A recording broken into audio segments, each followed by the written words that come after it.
Ranya Rao smuggling ಕೇಸ್ನಲ್ಲಿ ಸಚಿವರ ನಂಟಿದೆ ಅನ್ನೋ ಆರೋಪ ಏನ್ ಕೇಳಿಬಂತು. ಯಾರು ಆ ಸಚಿವರು? ಅದ್ರ ಬಗ್ಗೆ ಚರ್ಚೆನೂ ನಡೀತಾ ಇದೆ, ಕುತೂಹಲ ಕೂಡ ಜಾಸ್ತಿ ಇದೆ. ರನ್ಯಾ ಜೊತೆ ನಂಟಿರೋ ಸಚಿವರ ಹೆಸರು ರಿವೀಲ್ ಆಗುತ್ತಾ? ಸದನದಲ್ಲೇ ಸಚಿವರ ಹೆಸರನ್ನ ಹೇಳ್ತಾರ ಶಾಸಕ ಯತ್ನಾಳ್? ಶಾಸಕ ಯತ್ನಾಳ್ಗೆ ಗೊತ್ತಿದೆಯಂತೆ ಆ ಸಚಿವರ ಹೆಸರು. ಹಾಗಾದ್ರೆ ಸದನದಲ್ಲೇ ಸಚಿವರ ಹೆಸರನ್ನ ಹೇಳ್ತಾರ ಯತ್ನಾಳ್? ಬಂಗಾರದ ಜಿಂಕೆ ಜೊತೆಗಿನ ಸಚಿವರ ಚಿನ್ನದ ಗುಟ್ಟು ರಟ್ಟಾಗುತ್ತಾ? ರನ್ಯಾ ರಾವ್ ಸ್ಮಗ್ಲಿಂಗ್ ಕೇಸ್ನಲ್ಲಿ ಸಚಿವರ ನಂಟಿದೆ ಅನ್ನೋ ಆರೋಪ ಇದೆ.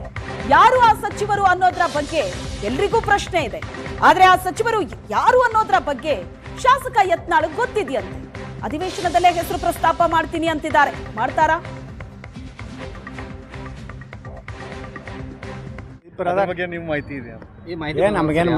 ನಮ್ಗೇನು ಮಾತಾಡ ಸಚಿವ್ರೆ ನೋಡ್ರಿ. ಈಗ ನಾಳೆ ನಾವು ಸದನದಾಗ ಹೇಳ್ತೀವಿ ಯಾರ್ಯಾರು ಅದಾರ ಅನ್ನೋದು. ಆ ರನ್ಯಾನ್ ಜೋಡ ಯಾರ್ಯಾರ್ದು ಸಂಬಂಧ ಅದಾವು, ಆಕೆ ಏನೇನು ಸೆಕ್ಯೂರಿಟಿ ಕೊಟ್ಟಾರೆ ಎಲ್ಲಾನು ಮಾಹಿತಿ ತೊಗೊಂಡಿವಿ. ಗೋಲ್ಡ್ ಎಲ್ಲಿ ತಂದರು, ಯಾರೇ ತಪ್ಪು ಮಾಡೋದು ಕೇಂದ್ರದಾಗಿರೋ ಅಧಿಕಾರಿಗಳು ತಪ್ಪು ಮಾಡಿದ್ರೆ ತಪ್ಪೇ ಅಲ್ರಿ. ನಾವೇನು ಸಮರ್ಥನೆ ಮಾಡ್ಕೊಳಕತ್ತೇವೆ ಬಿಜೆಪಿ ಅವರು? ನೋಡ್ರಿ, ಅಲ್ಲಿ ಸೆಂಟ್ರಲ್ ಇವ್ರು ಇರ್ತಾರೆ, ನಮ್ಮ ಕಸ್ಟಮ್ದವರು. ಅವ್ರು ತಪ್ಪು ಮಾಡಿದ್ರೆ ತಪ್ಪಿಲ್ಲ, ಅವ್ರನ್ನೂ ಸಸ್ಪೆಂಡ್ ಮಾಡಿರಿ, ಅವ್ರನ್ನೂ ತನಿಖೆ ಮಾಡಿರಿ. ನಮಗೆ ಎಲ್ಲರಿಗೂ ನ್ಯಾಯ ಸಿಗ್ಬೇಕಾಯ್ತು. ಕೇಂದ್ರ ನಾವು ರಕ್ಷಣೆ ನಾವು ಮಾಡ್ಕೊಳಕ್ಕೆ ತಯಾರಿಲ್ಲ. ನಮ್ಮ ಮಂತ್ರಿಗಳೇನೋ ಇನ್ವಾಲ್ವ್ ಇಲ್ಲ, ಅಧಿಕಾರಿಗಳು ಅದಾರ. ಆ ಕಸ್ಟಮ್ದವ್ರು ಸರಿಯಾಗಿ ನೋಡ್ರಿ.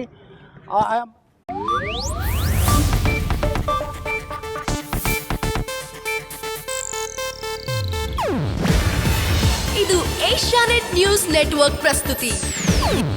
ನೀವು ನೋಡ್ತಿದ್ದೀರಾ ಏಷ್ಯಾನೆಟ್ ಸುವರ್ಣ ನ್ಯೂಸ್.